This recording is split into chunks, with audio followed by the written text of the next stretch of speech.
toutes et à tous, bonjour les enfants, bonjour les enseignants. Merci d'avoir patienté et merci d'être là aujourd'hui. On va vivre une journée fabuleuse. Enfin vous, mais nous ensemble, une matinée fabuleuse.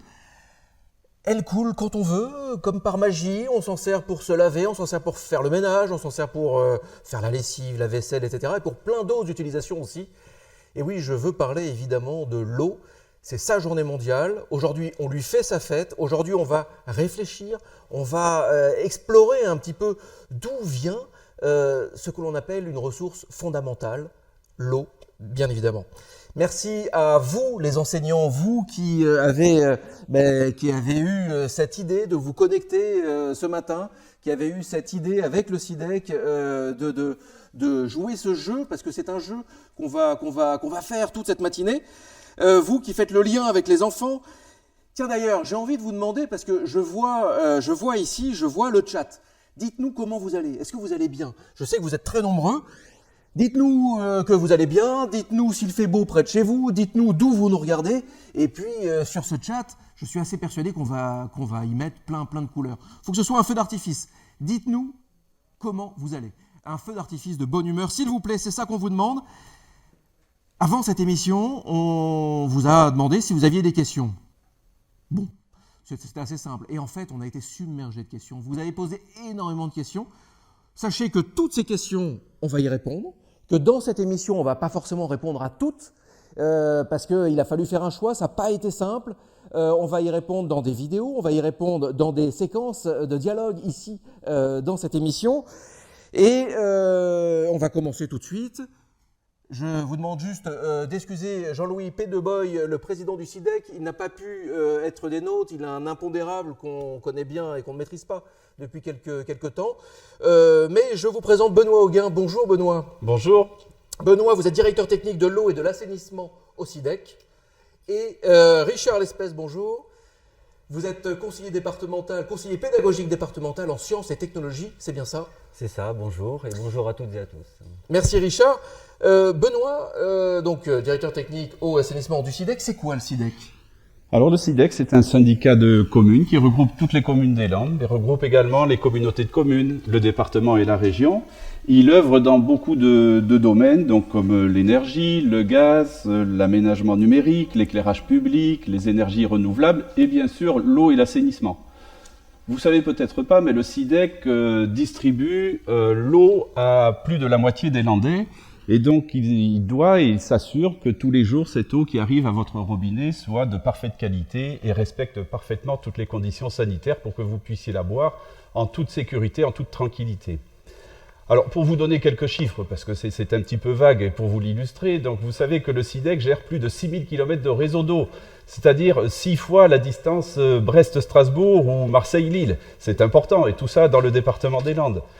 Il gère plus de 100 forages, il a plus de 25 stations d'épuration, 150 châteaux d'eau, et il exploite plus de 100 stations d'épuration. Donc vous voyez tout un patrimoine qui permet de vous apporter l'eau, mais également de traiter l'eau usée, et ça va être le sujet du jour. Là, juste en très peu de temps, vous venez d'expliquer finalement ce qui se passe, parce que nous, quand on ouvre le robinet, il y a une sorte de magie, l'eau coule. Et il y a 6000 kilomètres de tuyaux quand même. Oui, tout à fait. C'est énorme. Donc c'est vrai qu'on s'en rend pas compte, et c'est important, et c'est pour ça qu'on a voulu faire aussi cette émission et avoir ce dialogue avec les élèves et les enseignants pour pouvoir montrer quels sont nos métiers de l'eau et comment l'eau vient depuis la ressource jusqu'à notre robinet, et une fois qu'elle est sale, comment on la traite avant de la rejeter dans la nature. Donc la journée mondiale de l'eau, c'est l'occasion depuis maintenant plus de 10 ans au SIDEC de sensibiliser le public et notamment le jeune public. Donc ce format d'émission est un peu particulier, c'est le premier que l'on réalise, et ça on le doit aussi à la crise Covid finalement, puisque toutes ces technologies et ces cours à distance ou ces interactions à distance nous ont donné l'idée de faire une émission aujourd'hui qui soit interactive, et donc on espère que ça va vous plaire et que ça va vous apporter des éléments de réponse, et on est très heureux de pouvoir partager cette émission avec vous. Et je confirme, on est vraiment très heureux d'être dans votre classe. Et un petit salut Thibaut. Thibaut va bien visiblement. Salut Thibaut. À Tarnos, il fait gris, grand soleil à Aire-sur-Adour. Nous allons bien, le soleil est là. continuez de nous dire bonjour, de nous dire comment vous allez, de nous dire s'il fait beau, s'il fait pas beau. C'est sympa, non? Ça fait un feu d'artifice de couleurs sur ce chat. Richard Lespèce, rebonjour. En quoi c'est important de vivre un moment comme ça? Et puis, c'est quoi le message que vous voudriez adresser et aux institutrices et instituteurs et puis aux enfants, bien sûr? Alors aujourd'hui, nous sommes ensemble pour une action à l'échelle du département des Landes, donc une quarantaine de classes qui participent ce jour, à l'occasion de la Journée mondiale de l'eau. Donc cette journée mondiale qui a lieu tous les 22 mars depuis 1993 est à l'initiative de l'Organisation des Nations Unies pour mettre l'accent sur l'importance de l'eau, qui est la première ressource naturelle exploitée dans le monde. Alors cette journée de sensibilisation et de gestion durable de l'eau vise en particulier à soutenir la réalisation de l'objectif de développement durable numéro 6, qui est de garantir l'accès de tous à des services d'alimentation en eau et d'assainissement gérés de façon durable d'ici 2030. Alors pourquoi une journée mondiale de l'eau? Pour sensibiliser à la situation que dans le monde, il y a plus de 2 milliards de personnes qui n'ont pas accès à l'eau salubre et à la nécessité d'agir pour pallier à la crise mondiale de l'eau. Aujourd'hui, c'est encore 3 personnes sur 10 qui n'ont pas accès à l'eau potable et 6 sur 10 qui n'ont pas accès à des installations sanitaires gérées de manière sûre. Alors si l'eau représente 72% de la surface de la Terre, chaque être humain n'y a pas accès de manière égalitaire d'un point de vue géographique et d'un point de vue aussi climatique. Donc de plus, sur ces 97, sur toute cette eau présente sur Terre, seulement 1% de cette eau est disponible pour les besoins de l'humanité. En effet, 97, c'est des chiffres, mais 97,5% de cette eau est salée, donc contenue dans les océans. Et sur ce qui reste, une grande partie est dans les glaciers, dans la neige, sous forme solide, ou profondément enfouie dans les sols.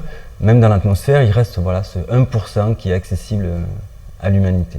Donc on le voit, on l'appelle planète bleue, mais il n'y a que 1% qui est vraiment exploitable. Voilà, et cette eau est vitale pour l'humanité. Sans eau, il n'y a pas de vie.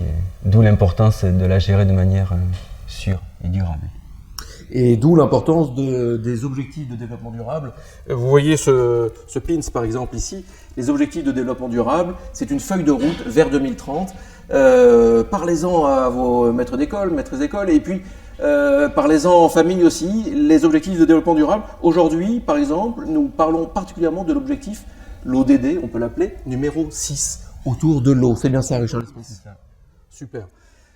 Les enfants, vous êtes prêts? Respirez, soufflez, tout va bien se passer, vous allez voir. Juste avant de parler d'eau usée, de parler de préservation de la ressource, de parler d'éco-gestes, on va passer un petit jingle et puis on se retrouve tranquillement.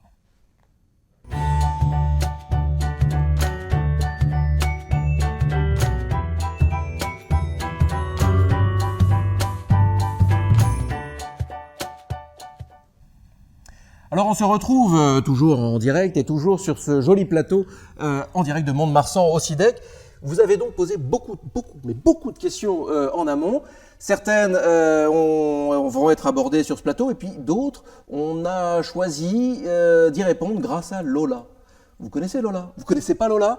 Bon, eh bien écoutez, je vous propose de suivre les aventures de Lola. Elle va vous expliquer en 3 minutes, 4 minutes maximum ce qu'est le cycle de l'eau. Ouvrez bien vos oreilles parce que derrière, il y a un petit quiz tout à l'heure pour vérifier si vous avez bien entendu, si vous avez bien écouté. On se retrouve juste après cette petite vidéo avec Fred et Nico. À tout de suite. Et si pour savoir d'où vient l'eau du robinet, il suffisait de suivre la goutte? Bonjour, je m'appelle Lola. Venez avec moi, je vais vous servir de guide. Mon histoire commence dans les nuages. Ils stockent des milliards de gouttes qui s'y sont évaporées. Mais il n'y a pas de place pour tout le monde. Ça craque, il pleut.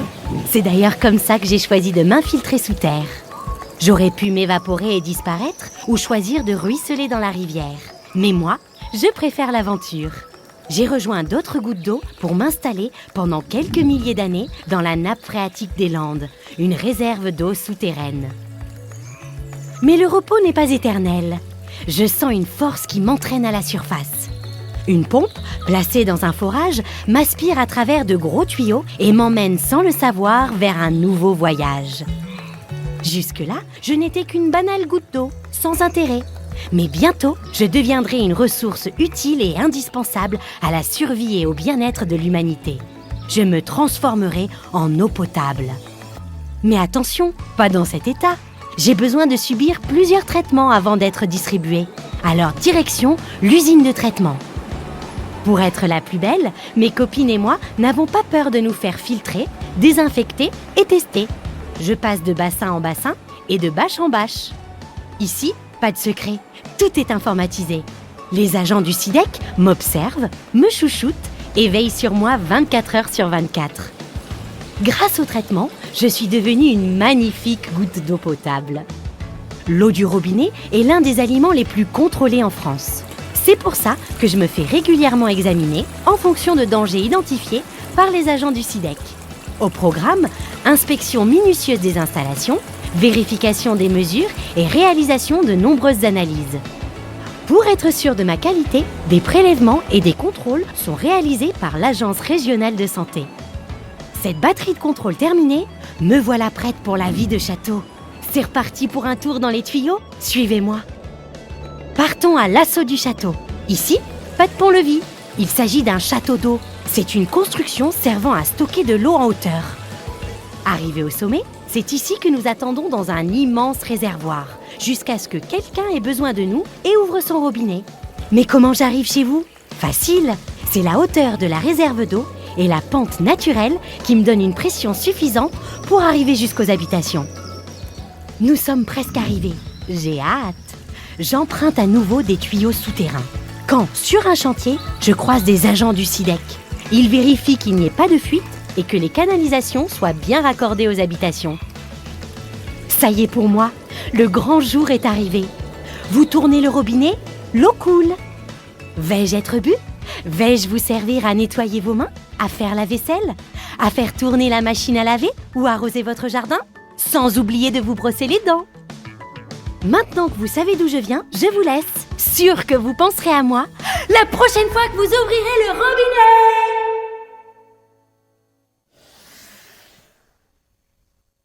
Et merci à ceux qui ont réalisé cette vidéo. Là, vous avez tout compris, évidemment, le cycle de l'eau. Merci Lola, merci de nous avoir tout bien expliqué. Nouveau plateau, avec de nouveaux invités. Permettez-moi de vous présenter Nico. Bonjour Nico. Bonjour. Ça va? Oui, vous aussi. Ça va. Bonjour les Fred. enfants. Bonjour. Ça va Fred? Très bien. Est-ce que, Nico, vous pouvez expliquer en 2-3 mots, et Fred, ça sera la même punition, ce que vous faites tous les jours aux enfants qui nous regardent? Alors tous les jours, on traite, on analyse l'eau potable pour voir si elle est potable. On analyse l'eau pour voir si elle est potable. Oui, on dépanne aussi des installations lorsqu'il tombe en panne. C'est-à-dire que les enfants, parfois, peuvent vous voir, pas forcément au bord de la route, mais ils peuvent vous voir près des châteaux d'eau, près des stations d'épuration, ils peuvent vous voir dans la ville aussi. Oui. Des forages aussi. Des forages, ouais. Suppresseurs. Et vous intervenez dès qu'il y a un problème, C'est ça. et pas seulement. Même quand il n'y a pas de problème, vous intervenez. Bien sûr. On entretient. C'est grâce à des gens comme Fred et Nico que ce qui est un peu magique, on ouvre le robinet, il y a de l'eau super bonne qui coule, et c'est aussi grâce à Fred et Nico. Merci messieurs pour ça. Juste une première question, alors ce sont des questions posées par les enfants. Les enfants, moi, je pose aucune de mes questions, ce sont vos questions que je pose. Est-ce qu'il y a de l'eau potable dans tous les pays? Ça, c'est une question qui est revenue plusieurs fois. Qui veut commencer à répondre? Nico? Allez. Donc déjà, avant de répondre à votre question, je vais vous expliquer ce qu'est l'eau potable et d'où elle provient. Donc l'eau potable est une eau que l'on peut boire et se servir en toute sécurité. Donc elle provient principalement D'eau douce, de lacs, de rivières et de nappes phréatiques. Comme vous avez dû le voir en classe, cette eau douce représente seulement 1% de l'eau totale dans le monde. Mais malheureusement, cette eau douce est répartie à 60% entre 9 pays. Le Canada, la Chine, le Brésil, le Pérou, l'Indonésie, la Russie, il m'en manque, l'Indonésie et l'Inde. Je pense que je peux dire. Et la Colombie aussi. Et la Colombie, merci Laurent. C'est super dur de se souvenir comme ça des 9. N'hésitez pas à regarder ce qu'on appelle une anti-sèche. comme vous, évidemment, dès qu'il y a un contrôle. Je plaisante.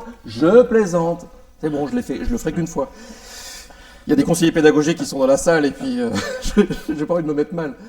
Nico, oui, donc seulement 9 pays ont cette ressource fondamentale qui Ouais, est ont l'eau. 60% de cette ressource. Donc ça veut dire que les autres pays, eh bien, soit ils en ont très peu, ou soit ils en ont pas du tout. Donc c'est pour ça qu'un tiers de la population mondiale n'a pas accès à l'eau potable. Donc Fred, qu'est-ce qu'on fait alors avec ça? Et aussi, la plupart des pays touchés, les pays touchés par le manque d'eau, sont des pays en développement qui manquent d'argent pour donner accès à l'eau potable aux habitants. Mais il y a aussi les conflits, le dérèglement climatique, l'évolution de la population, qui posent déjà des problèmes pour les systèmes d'alimentation en eau. Et d'ici 2025, la moitié de la population mondiale vivra dans des régions où la demande en eau dépassera les ressources en eau disponibles. On parle de population soumise au stress hydrique. Le stress hydrique, ça c'est effectivement quelque chose que vous allez entendre de plus en plus. Merci pour ces éclairages. Ça nous rappelle juste qu'il faut faire très attention à cette ressource. C'est vraiment c'est de l'or. L'eau, c'est de l'or. Il faut faire très attention à l'or. Donc oui, quand on se brosse les dents, quand on se douche, quand on ne fait pas couler l'eau du robinet pour rien, quoi. Ça, c'est vraiment un réflexe qu'on doit avoir. Et d'ailleurs, comment peut-on réduire la consommation d'eau? Nico, est-ce que tu as une réponse à ça? Ben oui, donc c'est très simple. Comme a dit Éloi, quand on se brosse les dents, on prend un verre, on le remplit et on se rince la bouche avec. On prend plutôt une douche plutôt qu'un bain. Et surtout, pensez à couper l'eau quand vous vous savonnez. Après, vous pouvez dire à vos parents de mettre une chasse d'eau économique ou utiliser le mode éco sur le lave-linge et le lave-vaisselle. Vous pouvez aussi penser à récupérer l'eau de pluie pour arroser votre jardin, les plantes dans votre jardin. Après, vous pouvez faire un petit jeu en famille, relever l'index des compteurs tous les mois et vous voyez si les gestes que vous avez faits au quotidien portent leurs fruits. Mais surtout, gardez à l'esprit que l'eau est une ressource précieuse et qu'il faut la préserver. Et ça, c'est très bien. Allez voir le compteur ce soir. Demandez à vos parents où est le compteur. Et puis tous les mois, vous allez voir le petit chiffre sur le compteur. Et puis ça permet d'en parler aussi à vos parents. Dehors, dans le jardin, vous mettez une bassine et puis l'eau de pluie, elle tombe dedans. Enfin, c'est parfois super simple en fait, faire ce qu'on appelle des éco-gestes. Merci Nicolas. Fred, moi j'ai une question. On m'a dit que tu étais un petit peu historien sur les bords. Donc, est-ce que c'est vrai que l'eau sur Terre, en fait, c'est l'eau qui est donc très, très en dessous de là où on est, sous Terre. Est-ce qu'elle date des dinosaures? Est-ce qu'elle était là au moment où il y avait Louis XIV, au moment où il y avait les Gaulois? Et oui, il est vrai que l'eau que les dinosaures ont bu est la même que nous buvons aujourd'hui. À l'époque, il y avait tellement de dinosaures qu'il est très probable que l'eau que nous buvons soit passée dans leur estomac. Donc l'eau qui coule dans le robinet, elle a pu être bue par des dinosaures. Et oui. C'est incroyable. Et comment cela est-il possible? Eh bien, sur Terre, il n'y a pas de création d'eau. Elle est simplement recyclée. C'est le fameux cycle de l'eau que nous apprenons à l'école. Donc elle s'évapore, forme des nuages et retombe sous forme de précipitation. Et ces molécules d'eau peuvent ainsi se retrouver dans les cours d'eau, les lacs, les océans. Ou se retrouver piégées dans les sous-sols ou sous forme de glace. Et ça, vous l'avez vu avec Lola. Les vidéos de Lola, tout comme les conseils de Claire, ça c'est votre autre copine, sur le site du CIDEC. Allez sur le site du CIDEC, il y a plein de conseils, il y a plein d'infos pour aller plus loin, pour en savoir plus. Il y a plein d'éco-gestes aussi. Tiens, une question, ça c'est pas forcément un éco-geste, mais c'est plus un petit point sur lequel il faut faire attention. Nicolas, qu'est-ce qu'on risque à boire de l'eau non potable? Attention, boire de l'eau non potable est dangereux pour la santé. Vous risquez d'être malade. Et oui, l'eau non potable peut contenir des éléments pas très sympas, des bactéries, des virus, des parasites. La plupart du temps, ça provoque des vomissements, des diarrhées, du mal au ventre, mais ça peut être aussi très grave, très très grave. Vous pouvez finir à l'hôpital. Soyez très vigilants si vous avez le moindre doute sur la qualité de l'eau, comme sur celle d'une source que vous trouvez dans la nature, ne la buvez surtout pas. Donc là pareil, vous retrouvez plein de conseils sur le site du CIDEC. Et en gros, ce qu'il faut retenir, c'est que Si c'est de l'eau qui a été bu par un dinosaure, pas de problème. Vous pouvez la boire, surtout si elle a été traitée et contrôlée par Fred et Nico. Et si elle a été bue en revanche par un cheval ou par un âne pas très loin de chez vous, évitez de la boire parce que là on le voit, ça peut être dangereux pour la santé. Tiens, une petite question bonus, peut-être pour Fred du coup. On voit beaucoup de châteaux d'eau. Ça sert à quoi les châteaux d'eau? On sait que c'est pour l'eau forcément, mais pourquoi stocker l'eau dans un château d'eau quoi? Oui, vous avez vu dans le film que le réservoir se situe en haut du château d'eau. Et plus on a de quantité d'eau, plus il est gros, plus on a de quantité d'eau. Il faut toujours avoir de la réserve en cas de panne, de coupure d'électricité. Parce que l'avantage d'un château d'eau, c'est que l'on se sert de la hauteur pour créer de la pression et ainsi acheminer l'eau vers nos habitations. Et tout ça sans électricité. Merci Fred. Et merci Nico aussi, merci de nous avoir aidés à y voir clair. On a pu répondre qu'à quelques questions. Encore une fois, il y a d'autres questions qui ont vu des réponses dans les vidéos. Et puis, il y a des questions qui seront répondues. Et ça, il faudra aller sur le site du SIDEC. Mais en tout cas, il n'y a aucune question qui n'aura pas sa réponse. Les enfants, vous n'avez pas travaillé pour rien. Soyez-en sûrs. On se retrouve juste après ce jingle pour jouer ensemble. Vous êtes prêts pour le quiz? À tout de suite.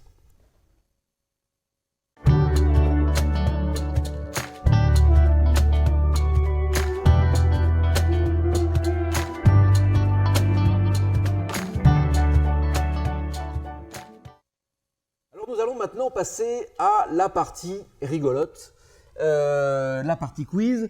Enfin rigolote, c'est aussi pour savoir si vous avez bien écouté jusqu'à maintenant. Alors, petit message pour les enseignants. Il va falloir maintenant entrer le code PIN qui s'affiche, le code PIN 622 06 47. Donc vous vous connectez sur le lien kahoot.it ou l'application Kahoot. Vous rentrez le code PIN 622 06 47 ou alors même vous pouvez scanner le QR code, enfin bref vous avez quand même plusieurs possibilités pour vous connecter à ce jeu. Une fois que vous êtes connecté, vous rentrez votre pseudo. Attention, ce n'est pas votre pseudo de tous les jours, c'est le pseudo que vous avez envoyé au SIDEC en fin de semaine dernière. Vous vous connectez, vous rentrez le code PIN ou vous scannez le QR code et puis vous rentrez votre pseudo, le pseudo que vous avez envoyé. Et là, on pourra jouer tous ensemble dès que vous êtes tous connectés. Et moi, j'ai ce signal, dès que je sais que vous êtes tous connectés, on va démarrer le jeu. Il faudra être rapide, il faudra être flexible, il faudra être à l'écoute et puis très concentré. Les enfants, il faudra crier la réponse à votre enseignant. Il faudra qu'il entende bien. Ça ne va pas être si facile parce qu'il y a quand même des cadeaux à la clé. Donc, qu'est-ce que vous croyez? On ne donne pas des cadeaux comme ça, hein? Non, non, ils se méritent. Donc, il y a des cadeaux. Et d'ailleurs, les cadeaux, il y a des livres, il y a des jeux de société, il y a des stylos, il y a plein d'autres cadeaux que le SIDEC vous enverra. Mais pour ça, il va falloir bien répondre. Donc, je le rappelle, vous vous connectez à l'appli, vous rentrez le code PIN 622 06 47 ou alors vous scannez sur le QR code, vous rentrez le pseudo. Donc le pseudo c'est Jojo27, non, c'est pas celui-là a priori.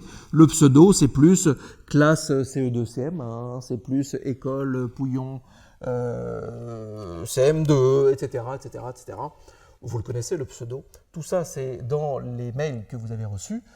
Et puis c'est grâce à toute la préparation que j'en profite pour saluer le travail de Clémence, de Sylvia et de toutes les équipes du SIDEC qui ont fait en sorte que vous ayez toutes ces informations et qu'on vive ensemble ce moment joyeux, ce moment qui peut être un petit peu rapide, mais voilà. Est-ce que vous rentrez votre pseudo? Est-ce que vous êtes tous en train de rentrer votre pseudo?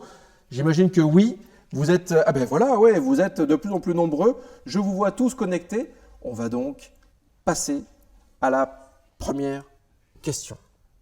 Est-ce que vous êtes prêts? Et là, je veux entendre un oui, je suis prêt. Est-ce que vous êtes prêts vraiment? Je n'entends rien. Est-ce que dans les classes, vous me dites que vous êtes prêts, que vous êtes prêtes? J'ai failli entendre une rumeur, là, une clameur. Il y en a encore certains qui ne sont pas connectés. Rentrez 622 06 47 sur l'appli Kahoot ou alors sur le site kahoot.it, Kahoot.it. Vous rentrez 622 06 47 ou vous scannez le QR code, vous rentrez votre pseudo. Et puis après, dès que vous êtes prêts, vous criez, criez, criez, criez dans les classes. Il faut que toutes les autres classes ne comprennent pas ce qui se passe dans l'école. On fait ça? Et là, je sais que les enseignants, vous me haïssez. Enfin, ceux qui sont bien connectés, vous commencez à me haïr. Mais ça va arriver. On attend les derniers qui se connectent, parce qu'on ne peut pas commencer le jeu sans avoir tout le monde. Bonjour Orsarieux. Orsarieux est connecté. Pouillon, bonjour. Coiffure, cagnotte, bonjour à tous. Il fait très beau à Léon, ou Léon. On dit Léon ou Léon? Léon. Eh ben, bonjour Léon. Et puis, ben oui, il y a des grands oui aussi. Merci Laura Satik qui dit un grand oui. Oui, elle est connectée. Et ça me permet de vous rappeler que vous êtes connectés d'un petit peu partout, partout dans le département, partout dans le territoire. Que ce soit à Aire-sur-Adour, à Villeneuve-de-Marsan, à Orsarieux, à Tarnos, à Saint-Perdron, à Bénesse-Marraine, à Mont-de-Marsan, à Cagnotte, à Montfort-en-Chalosse. Je vous dis tous bonjour, et puis là, vous me répondez bonjour.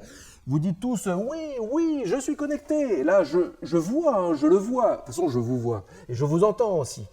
Je vois que vous êtes quasiment tous connectés, donc je me dis qu'on va passer vraiment à la première question de ce jeu. On en attend peut-être un ou deux encore. 622 06 47, QR code, pseudo. Et c'est parti pour la première question. C'est parti. D'où provient l'eau désinfectée puis acheminée vers un château d'eau? C'est parti. Est-ce que l'eau désinfectée puis acheminée vers un château d'eau vient d'une nappe phréatique, vient d'un robinet ou vient d'un puits? Vous n'avez pas beaucoup de temps. Concentrez-vous bien. Criez la réponse, les enfants. D'où provient l'eau désinfectée puis acheminée vers un château d'eau? Est-ce qu'elle vient d'une nappe phréatique? Est-ce qu'elle vient d'un puits? Ou est-ce qu'elle vient d'un robinet? Je sais que Fred et Nico ont la réponse et ils trépignent, je vois les pieds se balancer. Ils veulent me donner la réponse, mais non, vous n'avez pas le droit encore de donner la réponse. D'où provient l'eau désinfectée puis acheminée vers un château d'eau? Est-ce qu'elle vient d'un robinet? Est-ce qu'elle vient d'un puits? Est-ce qu'elle vient d'une nappe phréatique? Nappe phréatique, dinosaure... Non, j'ai pas le droit de donner des indices, après on va dire que... Bon. Mais je sais que beaucoup ont la réponse. La question n'est pas si facile que ça. Il y a peut-être un piège. Vous avez tous répondu. Eh bien, si vous avez tous répondu, bien sûr, la bonne réponse, c'est une nappe phréatique. Et vous êtes 27 à avoir répondu, donc vous n'êtes plus que 27 à participer. Mais les classes qui n'ont pas bien répondu, continuez quand même de participer oralement dans votre classe, de jouer. Et on va passer à la deuxième question de ce quiz. La deuxième question de ce quiz, l'eau du robinet pollue moins que l'eau en bouteille. L'eau du robinet pollue moins que l'eau en bouteille. Est-ce que c'est vrai? Est-ce que c'est faux? L'eau du robinet pollue moins que l'eau en bouteille. Est-ce que c'est vrai? Est-ce que c'est faux?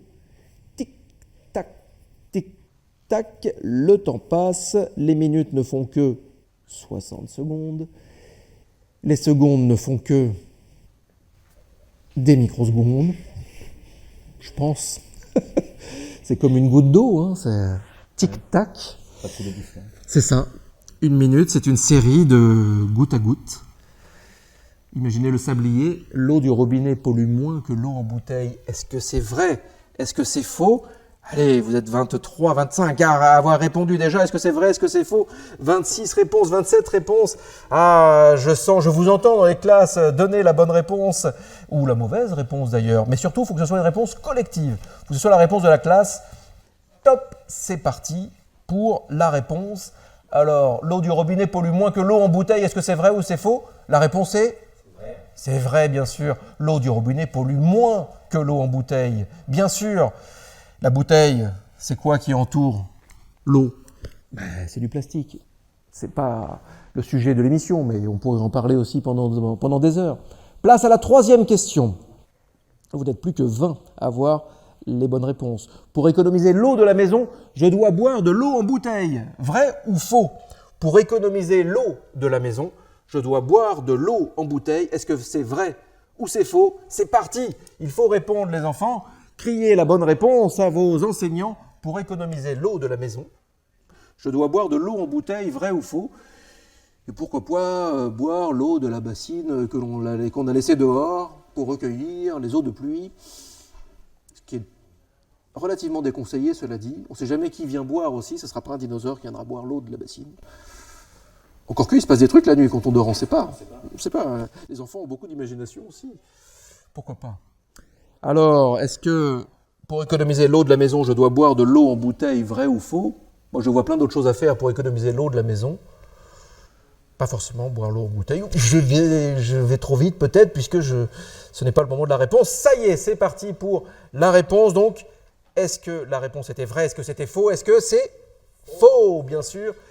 Ben non, on en revient toujours. L'eau en bouteille, c'est quoi qui entoure l'eau? Et puis d'où elle vient cette eau? Enfin bref, et puis on la paye. L'eau en bouteille, quoi. L'eau du robinet, c'est quand même très bon. Nouvelle question, combien d'eau consommes-tu lorsque tu tires la chasse d'eau? Est-ce que tu as une idée, tiens? Combien d'eau consommes-tu lorsque tu tires la chasse d'eau? Est-ce que c'est de 1 à 6 litres? C'est la réponse A. De 6 à 12 litres? C'est la réponse B. De 12 à 18 litres? C'est la réponse C. Plus de 18 litres? C'est la réponse D. Imagine, là pour le coup, tu peux imaginer la bouteille en plastique, en gros, qui fait 1,5 litre. Imagine combien de bouteilles il te faut juste pour une chasse d'eau. Et après, tu te diras que pour un petit pipi, il n'y a peut-être pas besoin de chasse d'eau tout le temps. En gros. C'est peut-être ça que tu te diras après. Alors, tu hurles la bonne réponse. Est-ce que c'est la réponse A? Est-ce que c'est la réponse B? Est-ce que c'est la réponse C? Est-ce que c'est la réponse D? Une clameur, on doit entendre partout, toutes les écoles doivent trembler tellement tu cries ta réponse. Combien d'eau consommes-tu lorsque tu tires la chasse d'eau? Les réponses commencent à arriver de plus en plus vite. On sent une certaine tension dans l'atmosphère, c'est fini. Et oui, c'était la réponse B, de 6 à 12 litres, ce qui est quand même important. 6 à 12 litres, c'est ce que tu consommes lorsque tu tires ta chasse d'eau. Donc maintenant, ayant ça en tête, tu peux te dire que tu fais attention. Nouvelle question, je peux jeter des lingettes nettoyantes dans les toilettes? Je peux jeter des lingettes nettoyantes dans les toilettes? Réponse vraie, réponse faux. Je peux jeter des lingettes nettoyantes dans les toilettes? Réponse vraie, réponse faux. C'est parti, vous pouvez évidemment répondre dès maintenant, hurler la bonne réponse à votre enseignant, vrai, faux. Fred et Nico restent avec nous parce que nous allons prendre un petit peu le temps évidemment d'expliquer les réponses, d'en savoir un petit peu plus. Il y a parfois des questions, on sait que c'est vrai, on sait que c'est faux, bon, c'est assez facile.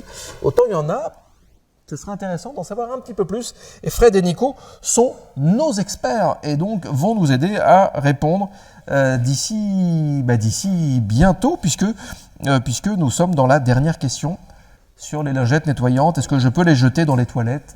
Vrai, faux. Il reste 5 secondes, une poignée de secondes. Vrai, faux. Vous avez tous répondu.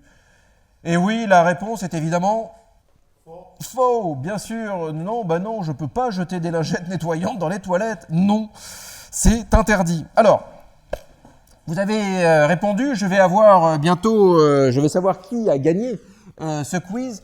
Mais on va commencer, on va le savoir, je vais commencer, Fred et Nico, on va commencer à repasser les réponses et les questions en revue.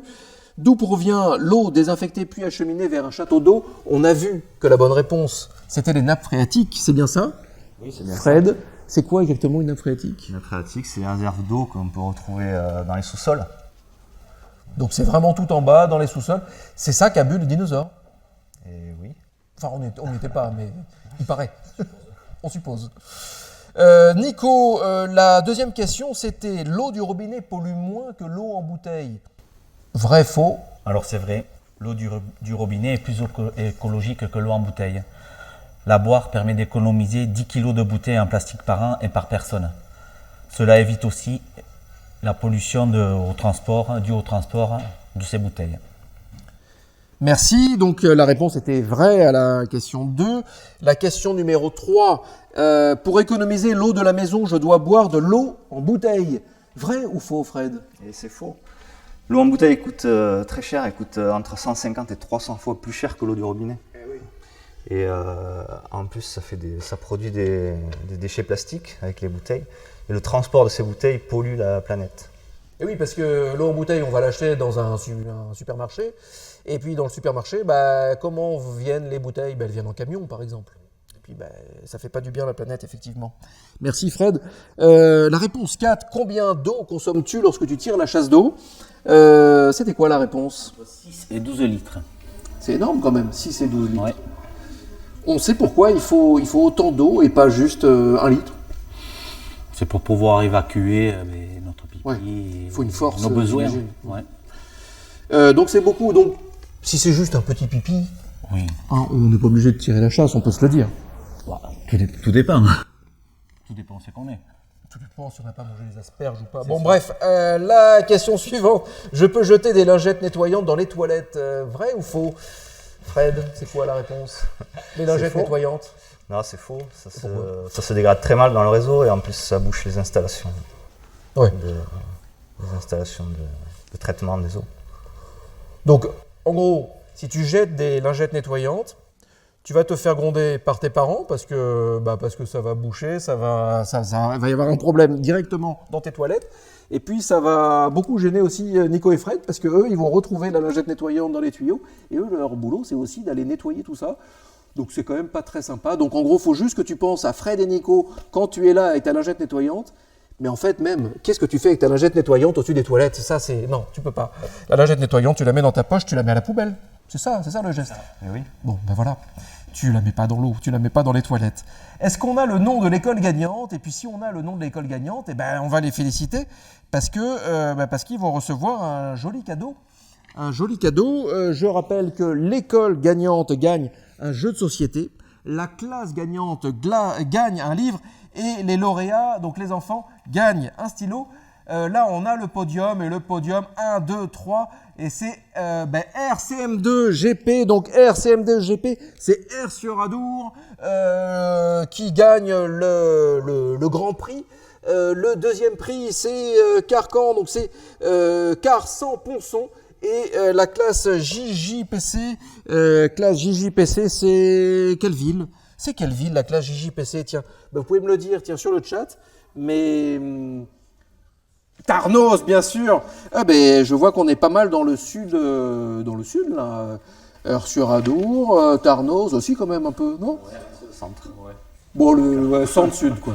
Bon, donc moi je suis géographe, Fred est historien et Nico est expert. Surtout tendance. Bon, merci beaucoup les enfants d'avoir participé à ce premier quiz. Merci beaucoup Fred et Nico d'avoir joué le jeu, d'avoir incarné comme ça l'expertise du SIDEC. Merci. Et puis les enfants, si vous les croisez, voilà, vous savez que c'est Fred et Nico. Merci beaucoup messieurs. Merci. On va maintenant parler d'assainissement collectif. Que deviennent les eaux une fois sales? Mais ça, on se retrouve après le jingle.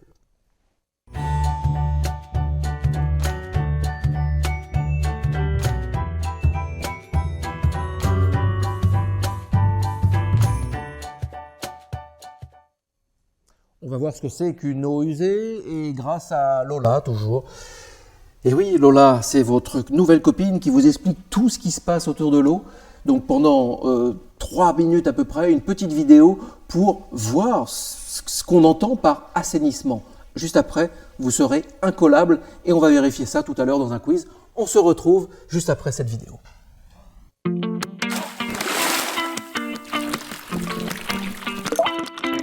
Bonjour, c'est Lola. Vous vous rappelez de moi? Je suis la goutte d'eau landaise qui a parcouru un long voyage à travers le réseau d'eau potable du SIDEC avant d'arriver jusqu'à chez toi. Tu peux me boire, m'utiliser aux toilettes pour prendre ta douche, mais aussi pour nettoyer ton linge sale. Par exemple, lorsque tu m'utilises dans ta machine à laver le linge, je me salis et je deviens de l'eau usée. Mais pour rejoindre mon milieu naturel, la rivière ou l'océan, j'ai besoin de me refaire une beauté. Je vais t'expliquer comment. Je voyage d'abord dans les canalisations souterraines que l'on appelle les égouts. Puis, j'arrive dans une sorte d'ascenseur qui m'aspire, m'aspire, m'aspire. Il s'agit du poste de relevage. Je suis ainsi propulsée en direction d'un gigantesque parc d'attractions, la station d'épuration. Le SIDEC s'occupe de plus de 100 stations pour permettre le traitement des eaux usées de 320 000 Landais. Il existe différents types de traitement de l'eau usée, mais celui dont je vais te parler est le traitement à bout activé. C'est le plus courant. Tu vas voir, c'est fascinant. Lorsque j'arrive à la station d'épuration, je passe d'abord dans un dégrilleur. Grâce à lui, je peux me débarrasser de tous les gros déchets comme les matières plastiques. Ces débris sont amenés au centre de traitement des déchets ménagers. Maintenant, en route vers le bassin d'aération. Yeeha! Dans ce grand jacuzzi, des diffuseurs d'air installés au fond du bassin envoient des fines bulles afin de permettre à mes copines bactéries de bien respirer pour manger la pollution et peaufiner ainsi mon grand nettoyage. Et en plus, un agitateur nous brasse. C'est le procédé par bout activé. Mais je suis encore marron. Direction le clarificateur. Cette grande piscine va me rendre ma clarté naturelle grâce à un procédé de décantation qui va me séparer de la boue formée par les bactéries. Ces boues sont récupérées au fond du clarificateur et pompées vers la presse à vis. C'est comme une essoreuse à salade. C'est l'étape de déshydratation. Les boues tombent dans une benne et sont amenées à l'usine de compostage. Pas de gaspillage, tout est valorisé. Mélangées à des déchets verts, les boues deviennent du compost qui est utilisé par les agriculteurs pour faire pousser le maïs.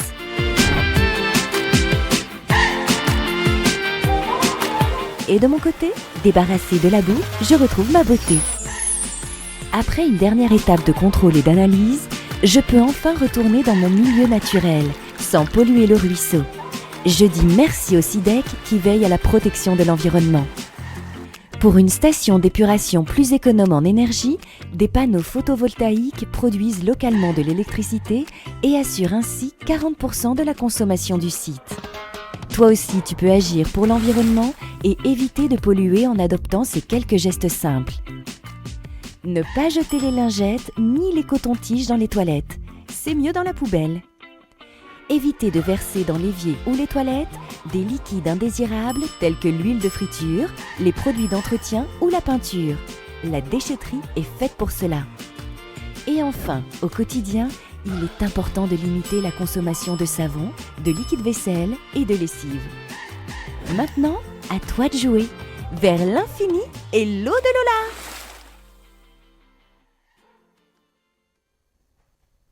Merci Lola et merci à tous ceux qui ont contribué à cette vidéo, ceux qu'on voit dans ce reportage. Bon là je crois que vous êtes incollable dans l'assainissement, mais on va voir ça. Et vous avez posé beaucoup de questions là-dessus, sur les eaux usées, sur l'assainissement. Et je me retrouve avec de nouveaux invités, avec vos nouveaux invités. Laure, bonjour. Bonjour. Et Patrice, bonjour. Bonjour. Comment vous pourriez expliquer aux enfants ce que vous faites au jour le jour? Laure, la caméra est face à vous. Alors moi je suis chargée en fait de faire en sorte que le séjour de Lola se passe au mieux dans son parcours aquatique en fait. Donc je suis chargée de vérifier qu'elle soit correctement épurée avant de rejoindre son milieu naturel et je dois tout mettre en œuvre pour que ce soit le cas. Merci Laure. Patrice, votre boulot, vous avez une blouse blanche. Voilà, donc moi je suis un peu plus au service contrôle qualité. J'effectue donc des prélèvements et des tests de terrain le matin sur les stations d'épuration, puis des analyses de laboratoire l'après-midi, notamment à la station de Tarnos qui est équipée d'un laboratoire. Et on contrôle justement la qualité de la pollution qui rentre, de la pollution qui sort, ce qui nous permet d'épurer entre 95 et 98% de toutes les matières qui rentrent sur une station. Donc vous êtes un scientifique, vous êtes tous les deux scientifiques. Technicien. Quelque part. Technicien scientifique. C'est un peu fou. À l'école, tiens, quand vous étiez à l'école en CE1, du CE1 à CM2, vous vouliez faire quoi comme métier et qu'est-ce qui vous a mené à ça? CM1, CM2, c'est un peu jeune. Moi, personnellement, je n'avais pas du tout de perspective de métier. C'est venu petit à petit? C'est venu plus tard et c'est effectivement le métier que je souhaitais faire. Donc aujourd'hui, je réalise réellement mon rêve de travailler dans ces métiers-là. Ah, c'est chouette ça. Ouais. Et vous, Patrice, vous vous souvenez en CM2? Plus ou moins, mais j'ai toujours été attiré par l'eau. Déjà, c'est un premier point. Et également par l'environnement, l'écologie, tout ce qui a un petit peu attrait à ça. Donc c'est naturellement que je me suis orienté vers les métiers de l'eau et qui m'a mené à travailler justement au SIDEC pour rester dans ma région des Landes. Vous êtes dans la région et puis vous êtes au cœur de ce que vous vouliez faire. C'est tout ce qu'on vous souhaite les enfants, hein, en gros. Les enfants, vous avez donc posé beaucoup de questions. Certaines questions, on va y répondre, et puis d'autres, c'est dans les vidéos qu'on y répond, et puis d'autres, ça sera par écrit sur le site du SIDEC, vous aurez les réponses. Bref, encore une fois, vous n'avez pas travaillé pour rien, sachez-le. Première question que les enfants ont posée. Laure, je me tourne vers vous. Y a-t-il des égouts dans toutes les maisons? Et sinon, où vont les eaux usées? Eh bien non, on n'a pas des égouts dans toutes les maisons. C'est le cas surtout des campagnes en fait. Mais par contre, chaque maison est tenue de traiter ses eaux usées. Alors comment ça se passe? 2 solutions. On a une première solution, donc effectivement là c'est facile, entre guillemets, on a le réseau d'égouts qui passe à la maison, qui collecte les eaux, qui va envoyer les eaux via la station d'épuration pour être traitées puis rejetées. La deuxième solution, que l'on trouve surtout dans les campagnes, en fait, ce sont des assainissements, ce qu'on appelle individuels. Vous avez sûrement entendu parler de fosses septiques. Donc ces fosses septiques sont là pour faire le même boulot que la station d'épuration, pour pouvoir traiter et renvoyer au milieu naturel. On appelle ça un assainissement autonome. Mais dans tous les cas, par contre, il faut savoir que nous sommes tenus de faire des contrôles pour s'assurer qu'on ne pollue pas le milieu, qu'on ne pollue pas donc la rivière ou le sous-sol, etc. Donc que ce soit individuel ou collectif. On n'a pas le droit, quand on a une maison, qu'on a des eaux usées, de les laisser comme ça. Non, absolument pas. Ça, c'est bien. En vigueur. Et c'est rassurant de se dire qu'il y a quand même un cadre. On ne fait pas n'importe quoi. Patrice, c'est sans doute une question pour vous. Dans les égouts, les eaux usées sont-elles mélangées avec les eaux de pluie? Eh bien, en fait, ça dépend. Il faut savoir que les premiers réseaux d'égouts ont canalisé un peu toutes les eaux, que ce soit les eaux pluviales et les eaux des égouts. Donc on appelle ces réseaux unitaires, ils reçoivent tout. Mais cela nous engendre beaucoup de perturbations, notamment lorsqu'il pleut, niveau hydraulique sur le clarificateur. Donc maintenant, on a tendance à séparer les eaux, donc on appelle des réseaux séparatifs, où d'un côté, on va recevoir que les eaux des égouts, et de l'autre, que les eaux pluviales, qui n'auront pas besoin d'être traitées à la station d'épuration. D'accord, on est capable de faire le tri. Oui, mais ce sont des travaux qui coûtent un peu plus cher.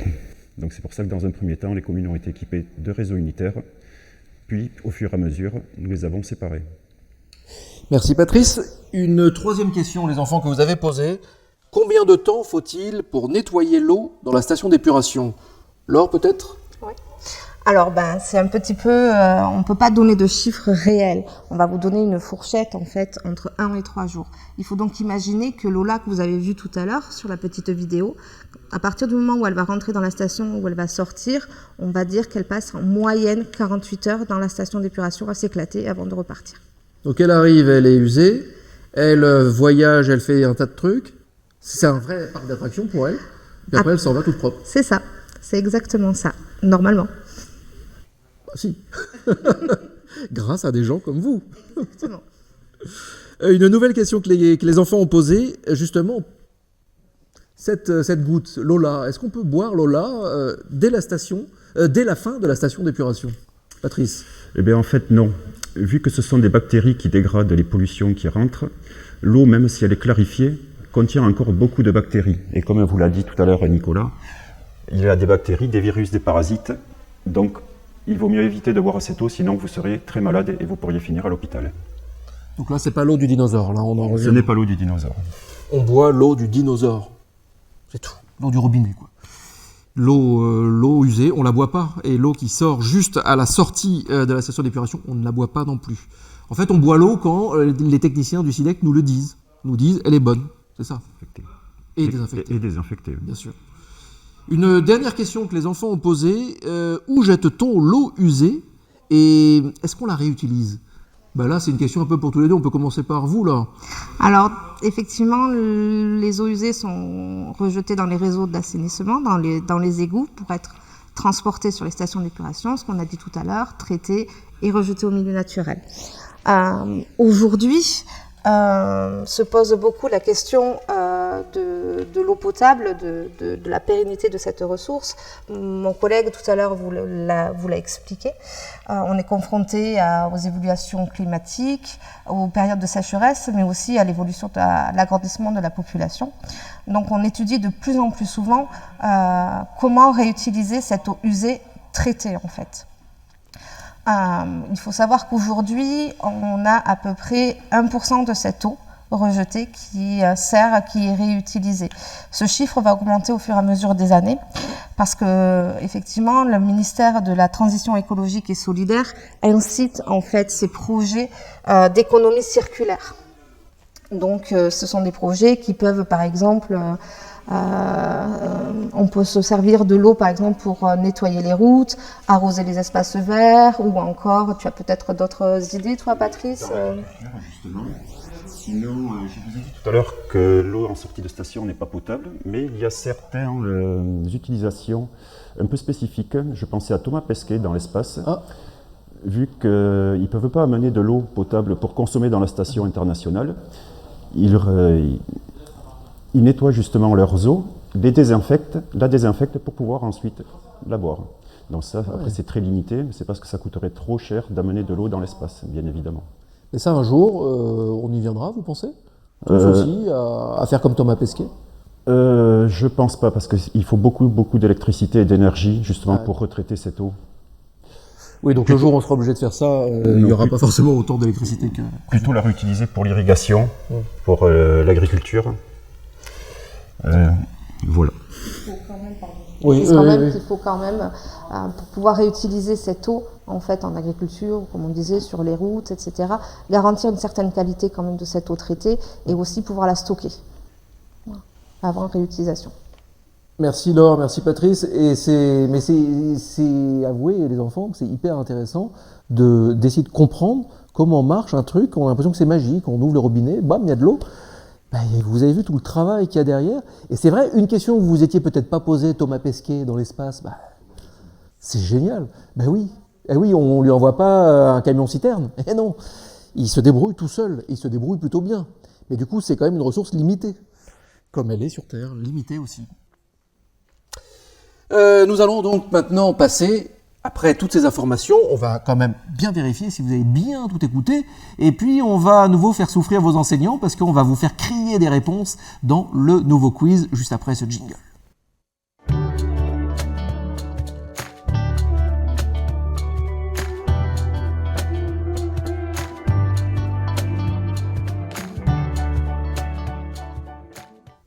Alors, est-ce que vous êtes prêts à crier ? J'entends quasiment. Du côté de Tarnos, oui, c'est ça. Tarnos, vous criez fort. C'est bien. On va jouer. La première question, donc, vous vous rappelez, hein, Kahoot, tout ça, le pseudo, le code PIN, le pseudo. Le nouveau code PIN, c'est le numéro 554 946. Ou alors, vous scannez le QR code. Parce que oui, c'est un nouveau jeu à chaque fois. Donc, c'est l'appli Kahoot ou le site Kahoot, K-A-H-O-O-T-I-T.it. Enfin bref, Kahoot, quoi. Le code PIN 554 946. Vous flashez le QR code. Puis après, vous entrez le pseudo, le même pseudo que le premier jeu. Vous avez tous réussi à vous connecter tout à l'heure. Normalement, ça devrait être un petit peu plus rapide. Les enfants, je compte sur vous pour aider vos enseignants. C'est pas si simple, vous savez. C'est pas si évident. Il se connecte, il rentre son code PIN, 554 946, où il flash le QR code, il rentre le pseudo, et après, c'est parti pour rentrer sur la plateforme du jeu. Vous êtes, ça y est, ça monte, là, vous êtes une bonne quinzaine, une bonne vingtaine à vous connecter, tant mieux. On va jouer, ça va être rapide, ça va être drôle. Bonjour Villeneuve, coup dur, vous êtes là, vous vous connectez bien, c'est parfait. 554 946, vous rentrez votre pseudo. Et puis, ça nous permet quand même, l'air de rien, de voir que vous êtes chacun chez vous, chaque classe face à votre écran. Mais en fait, vous n'êtes vraiment pas tout seul, vous êtes 1000. Vous vous rendez compte, vous êtes 1000. 1000 enfants à être connectés au même moment. C'est juste fabuleux ce qu'on arrive à faire. Merci encore aux équipes du CIDEC de nous permettre d'être connectés tous ensemble pour en savoir plus sur l'eau potable, l'eau usée, et puis tout comprendre, mieux comprendre pour cette journée mondiale de l'eau. Allez, est-ce qu'on est tous connectés ? Oui, là, on est tous connectés. Et on va passer à la première question. La première question qui va bientôt arriver pour ce nouveau quiz. Et nous avons nos experts, Laure et Patrice, qui n'hésiteront pas à ne pas répondre à la place des enfants, mais qui n'hésiteront pas non plus, pourquoi pas, à aider à répondre tout à l'heure. La première question, c'est parti. En France, les premières stations d'épuration ont été construites il y a plus de 100 ans. Vrai ou faux? En France, les premières stations d'épuration ont été construites il y a plus de 100 ans. Vrai ou faux? Donc, après la Première Guerre mondiale, au moment de la grippe espagnole. Enfin, ça, vous ne l'avez peut-être pas encore vu, remarquez. Mais en France, les premières stations d'épuration ont été construites il y a plus de 100 ans. Vrai ou faux? Eh bien là, vous criez si vous avez la réponse. Si vous pensez que c'est vrai, criez vrai. Si vous pensez que c'est faux, criez faux. Je ne vous demande pas ce que vous faisiez il y a 100 ans. Non. Je buvais l'eau des dinosaures. Ça, c'est une bonne réponse. Mais il y a 100 ans, il s'en est passé des choses quand même. Je ne sais pas où on en est au cours élémentaire, si à l'école primaire on voit ce qui s'est passé il y a 100 ans, mais c'était une période un peu sacrément... C'est un peu notre Moyen-Âge à nous. En France, les premières stations d'épuration ont été construites il y a plus de 100 ans. Vrai ou faux? Est-ce que la réponse est vraie? Vous criez vrai. Est-ce que la réponse est fausse? Vous criez faux. Je veux un tremblement de terre de réponse dans vos écoles. Vrai, faux? Vous avez été nombreux à donner la bonne réponse, qui est là, évidemment, la bonne réponse c'est faux. Et bien curieusement, vous avez été très nombreux à dire vrai. Et en fait, la réponse, on va plus argumenter tout à l'heure, mais vous le voyez, c'est faux. Allez, deuxième question. Vous êtes de moins en moins nombreux là à pouvoir prétendre à gagner le grand lot. Deuxième question, comment appelle-t-on les eaux qui ont servi à faire la vaisselle ou prendre une douche? Comment appelle-t-on les eaux qui ont servi à faire la vaisselle ou prendre une douche? Est-ce qu'on les appelle les eaux troubles? Est-ce qu'on les appelle les eaux potables? Est-ce que ce sont les eaux usées? Est-ce que ce sont les eaux sales? Comment appelle-t-on les eaux qui ont servi à faire la vaisselle ou à prendre une douche? Eau trouble, eau potable, eau usée, eau sale. Vous criez si c'est A, vous criez si c'est B, vous criez si c'est C, vous criez si c'est D. Petit indice, on l'a déjà dit. Franchement, on l'a déjà dit plusieurs fois, même depuis le début de cette émission. J'ai l'impression qu'on est comme quand on vous pose une question pendant un match de rugby ou un match de foot, la réponse on l'a tous, sauf que nous on vous demande pas d'appeler un numéro qui va vous faire dépenser de l'argent, on vous demande juste de répondre à ce jeu, à ce quiz, et de crier A, B, C ou D, mais pas tous en même temps. Criez pas A, B, C, D, bien sûr. Et puis, attention, essayez quand même de vous concentrer, et dans un temps record, hop, il reste une seconde. C'est fini. La bonne réponse était évidemment la réponse numéro C, qui n'est pas un numéro d'ailleurs. Ce sont les eaux usées, on l'avait dit, et là c'était écrasant, écrasante majorité. Bravo les enfants. La troisième question, à quoi sert une station d'épuration? On va voir si vous avez été concentrés tout à l'heure pendant les explications de Laure et de Patrice. À quoi sert une station d'épuration? Est-ce que ça sert à traiter l'eau pour la rendre potable? C'est la réponse A. Est-ce que ça sert à transformer l'eau de la mer en eau potable? C'est la réponse B. Est-ce que ça sert à nettoyer les eaux usées pour les rejeter dans le milieu naturel? C'est la réponse C. Ou est-ce que ça sert à mettre de l'eau en bouteille? C'est la réponse D. Je le dis tout de suite, on vous a déjà dit que l'eau en bouteille, il fallait souvent un petit peu oublier quand même. L'eau du robinet est bonne. L'eau du robinet coûte quasiment entre 150 et 300 fois moins cher que l'eau en bouteille. Et l'eau du robinet fait beaucoup plus de bien à la planète que l'eau en bouteille. Ça, c'est dit. Est-ce que vous avez la bonne réponse? On va bientôt le savoir, il vous reste une poignée de secondes. À quoi sert une station d'épuration? Et la bonne réponse est, évidemment, la réponse numéro C, à nettoyer les eaux usées pour les rejeter dans le milieu naturel. Ils sont bons quand même, hein, les enfants. Ben, c'est pas mal. Allez, nouvelle question. L'eau qui sort de la station d'épuration est potable. Est-ce que c'est vrai? Est-ce que c'est faux? L'eau qui sort de la station d'épuration est potable. Là, c'est impossible que vous n'ayez pas la bonne réponse, puisque nous avons posé cette question exactement comme ça. Est-ce qu'on peut boire la goutte d'eau, la Lola, qui sort de la station d'épuration? Et puis, vous avez eu la bonne réponse. Patrice vous l'a donné, la bonne réponse. Alors, est-ce que c'est vrai? Est-ce que c'est faux? Eh bien, normalement, ça devrait être un tonnerre de bonnes réponses, évidemment.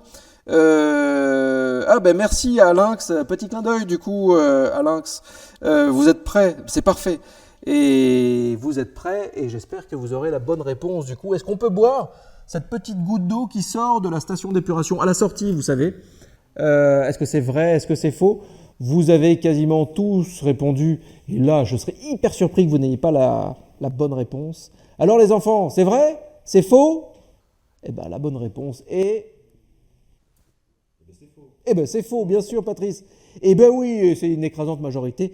Vous avez tous répondu, ils ont tous bien écouté. Limite, je suis étonné quand même. Bravo les enfants. Dernière question. Les boues qui sortent de la station d'épuration sont transformées en... Les boues qui sortent de la station d'épuration sont transformées en compost, en briques, en tuiles, en pots en terre cuite. Ce serait une bonne idée, ça. Les boues qui sortent de la station d'épuration sont transformées en compost, en briques, en tuiles, en pots en terre cuite. Je dois vous avouer que j'ai pas la réponse et que j'aurais envie de dire que ça peut être un peu les tuiles, que ça peut être les briques, que ça peut être les pots en terre cuite. Le compost, pourquoi pas. Alors vous, je sais, vous avez les bonnes réponses, je sais, vous. Ils rigolent. Laure et Patrice rigolent parce qu'eux ont la bonne réponse et ils vont nous la donner, ils vont nous l'expliquer juste après. Mais moi, je suis comme vous, les enfants, je n'ai pas forcément la bonne réponse, mais j'ai quand même envie de crier quelque chose. Donc vous, j'espère que vous criez une réponse. Est-ce que c'est A, est-ce que c'est B, est-ce que c'est C, est-ce que c'est D? Vous le dites à votre enseignant et il clique pour remplir ce quiz. La dernière question de ce dernier quiz. Et la bonne réponse, c'est le compost. Eh ben, dis donc, vous avez quasiment tous bien répondu. Et moi, en fait, j'aurais pas forcément répondu comme vous. Vous voyez, vous savez plus de choses que moi. Et j'adore, parce qu'on apprend énormément de choses dans cette émission sur l'eau, pendant cette journée mondiale de l'eau. Alors, c'est fini pour ce quiz. Donc maintenant, on va passer en revue les questions. Et puis, on va essayer d'y répondre et puis de donner quelques petits éléments. Laure, j'ai envie de commencer par vous. La première question était, les premières stations d'épuration ont été construites il y a plus de 100 ans. Est-ce que c'est vrai, est-ce que c'est faux? Donc en France, c'est faux. Effectivement, nos amis romains, par contre, avaient déjà su mettre en place les réseaux d'assainissement. Des stations d'épuration ont été imaginées avant en France, avant la Deuxième Guerre mondiale à peu près. Mais en France, c'est à peu près après la Seconde Guerre mondiale que les stations d'épuration ont été mises en place. C'est-à-dire que les Romains, quand on voit leurs aqueducs, il y avait plus ou moins des égouts dans les cités romaines. Exactement. Les Romains avaient déjà mis en place les réseaux, les canaux, en fait, ils appelaient ça des canaux d'assainissement. Ils avaient déjà compris l'importance de collecter les eaux, en tous les cas, au niveau sanitaire, en tous les cas. Et nous, il a fallu 2000 ans en France pour qu'on mette en place les stations d'épuration. Bon, ben, le génie humain, parfois, il va à des vitesses un peu différentes. Hein. C'est une question de temporalité. Alors, deuxième question, ce sera pour Patrice, du coup. Comment appelle-t-on les eaux qui ont servi à faire la vaisselle ou prendre une douche? Eh bien, ce sont les eaux usées. C'est les eaux usées qui sont collectées justement par les égouts et qui arrivent ensuite en tête de station d'épuration afin d'être traitées et rejetées au milieu naturel. Les eaux usées. Il faut bien s'en souvenir. Voilà. Après la station, ça devient des eaux traitées, mais pour le milieu naturel. Voilà. Merci Patrice. Laure, on a posé une question aux enfants. À quoi sert une station d'épuration? C'était une question évidemment un peu large. Il y avait un choix de réponses. C'est quoi la réponse? Donc, la réponse, elle sert à traiter, à nettoyer l'eau avant de la rendre au milieu naturel. Ça, on l'a déjà expliqué. Je pense que la vidéo vous l'a expliqué aussi. C'est d'autant plus important puisqu'il faut aussi préserver derrière notre écosystème. Merci Laure. Une autre question avait été posée aux enfants. L'eau qui sort d'une station d'épuration est-elle potable ou non? Là, c'est impardonnable que vous ne sachiez pas répondre puisque nous avions répondu 5 minutes avant. Patrice, c'est quoi la réponse? Eh bien, évidemment non, puisqu'il y a beaucoup de bactéries dans cette eau traitée. Donc, elle est traitée pour le milieu naturel, je le répète, mais elle est impropre à la consommation et peut nous rendre malades. Je vous le rappelle, l'eau usée arrive dans la station d'épuration. Elle fait son petit périple qui dure de 1 à 3 jours. Elle sort, on ne peut pas la boire, nous les humains. Elle est traitée, mais elle n'est pas encore potable. On est d'accord. La 5e question était, les boues qui sortent de la station d'épuration sont transformées en... Laure? Eh bien, en compost. Mais ça, alors, je suis étonné. Vous pensiez à quoi? Ça m'aurait bien plu que ce soit transformé en tuiles, que ce soit transformé en briques. Je trouve ça joli. D'accord. Non, pour le moment, on ne sait pas faire, mais c'est peut-être un concept à essayer. On peut peut-être... Il y a peut-être de l'innovation, parce qu'il y a aussi de la recherche et développement, de l'innovation au sein du SIDEC, après tout. Après, ce qu'il y a, c'est que justement, les boues que l'on extrait des stations d'épuration, on va les revaloriser pour permettre aux agriculteurs d'utiliser moins d'engrais et de se servir justement de ce que nous, on a produit en sous-produit pour valoriser les cultures et nous permettre notre alimentation.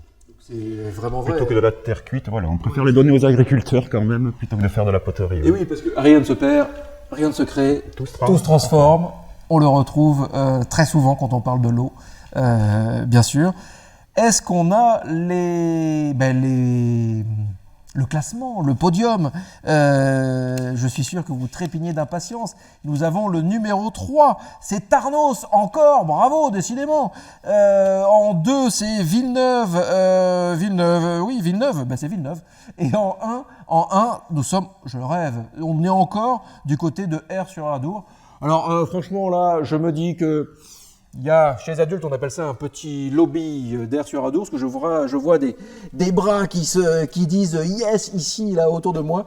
Il y a des gens autour d'R-sur-Adour, à mon avis, pas très loin. Bravo Tarnos, bravo R-sur-Adour, bravo Villeneuve. Les gagnants, l'école gagnante gagne un jeu de société, les classes gagnantes gagnent des livres, et vous les enfants, des classes qui ont gagné, vous gagnez des stylos. Et puis, juste une petite précision, mais bon, tout ça, ça sera après. Hein. R-sur-Adour, vous n'allez pas gagner quand même tout 2 fois non plus. Et on va être solidaire, on va faire gagner le 2e, etc., etc. Et ouais, c'est ça aussi, la solidarité. Les enfants, applaudissons tous ensemble. Non, pas vous, parce que c'est vous que j'ai envie d'applaudir. Patrice, bravo, Laure, bravo. Merci beaucoup aux techniciens du SIDEC de se prêter au jeu, d'être nos experts ce matin.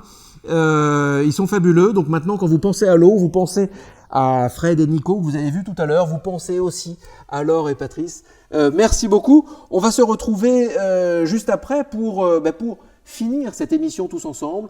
Pour finir, mais je ne vais pas finir tout seul.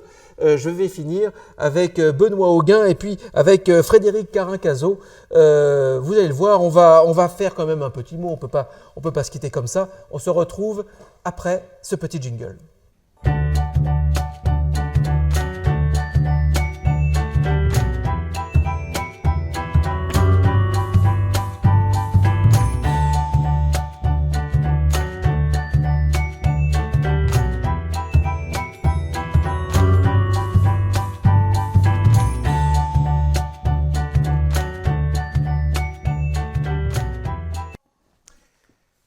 Le plateau est en train de s'installer. Moi, je tiens quand même, parce que je vais leur donner le mot de la fin et tel que je les connais, je vais avoir du mal à le récupérer. Donc, je le dis moi d'abord. Merci. Merci à vous. Merci à vous, les enseignants. Vous faites un travail fabuleux. J'aurais adoré, moi, être à l'école. Et puis, j'arrive le matin, c'est la journée mondiale de l'eau. Et puis, on me dit, tiens, on se met en rang, on est bien et on fait silence. Et on regarde une émission dans laquelle on me donne de l'information, dans laquelle je vois des super belles vidéos, dans laquelle je fais connaissance de Lola, dans laquelle on m'invite à aller sur le site du SIDEC pour avoir plein d'infos. On a plein de petits éco-gestes, plein de petits trucs et astuces. Et puis aussi des super experts. Donc merci vraiment à vous les enseignants. Merci aux équipes du SIDEC qui ont fait un travail remarquable pour que cette émission ait lieu. Et merci aux équipes techniques aussi qui en très peu de temps se sont mobilisées pour que tout ça, comme par magie, ça puisse être possible. Parce que c'est un peu comme l'eau quand elle coule du robinet. Il y a une espèce de magie. Mais c'est parfois pas mal de juste s'interroger de temps en temps. Et vous allez voir tout au long de la journée, il y a plein de trucs comme ça qui arrivent par magie. Et puis c'est pas mal de juste appuyer sur pause et se dire mais comment on explique ça? D'où ça vient? Aujourd'hui, c'était l'eau. Demain, ça sera peut-être d'où ça vient cette émission, cette connexion comme ça. On a juste appuyé sur un bouton. C'est quand même fabuleux. Et le SIDEC pourrait aussi vous répondre là-dessus. On retrouve Benoît Auguin à nouveau, directeur technique au SIDEC du service de l'eau et de l'assainissement. Et puis avec Frédéric Carin-Cazot. Bonjour Frédéric. Bonjour à tous. Vous êtes conseiller pédagogique départemental en sciences et technologies. Bon, on vient de voir quelque chose de plutôt sympa, Benoît. Là, il va falloir un petit peu conclure. C'est quoi le mot de la fin? Il devait y avoir un mot de la fin. Écoutez, moi je suis ravi, j'espère que pour vous aussi, les enfants, les enseignants, vous avez apprécié tout ce qu'on a pu vous apporter, et j'espère qu'on a pu répondre à un certain nombre de vos interrogations, de vos questions, et surtout j'espère qu'on a suscité votre curiosité pour avoir un œil un peu plus averti, un peu plus technique sur l'eau quand on ouvre le robinet. Tiens, finalement, c'est pas aussi naturel que ça, il y a tout un tas d'hommes, de femmes, la ressource qu'on prélève, qu'on traite, choix et qui arrive jusqu'au robinet. Puis derrière, on fait pas n'importe quoi, on traite les eaux usées. Donc j'espère, les enfants, que ça va éveiller chez vous des curiosités et pourquoi pas des vocations pour venir aussi travailler dans ce domaine qui est passionnant. Et il y a 250 personnes au SIDEC qui travaillent dans l'eau et l'assainissement pour que tous les jours, ces services publics qui sont indispensables à la vie puissent parfaitement fonctionner.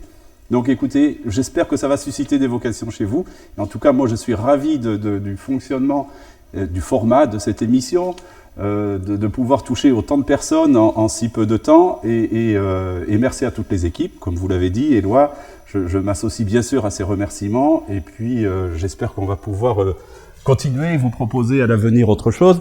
Juste un dernier mot, le SIDEC également intervient dans les écoles à la demande de vous, enseignants, si vous le souhaitez.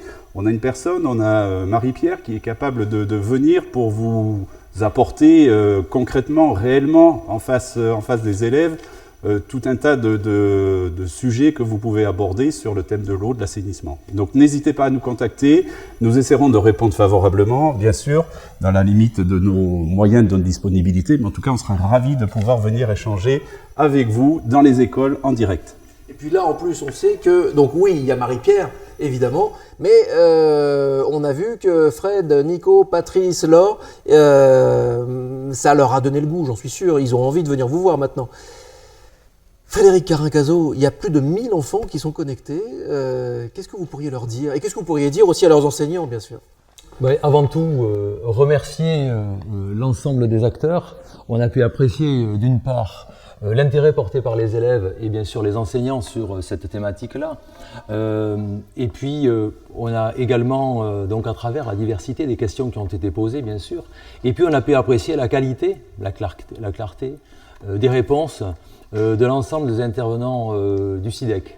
Donc c'est avant tout remercier le SIDEC pour cette participation à cette journée mondiale, avoir donné aussi quelques perspectives en termes de gestes éco-citoyens, car préserver la ressource, c'est avant tout peut-être l'économiser.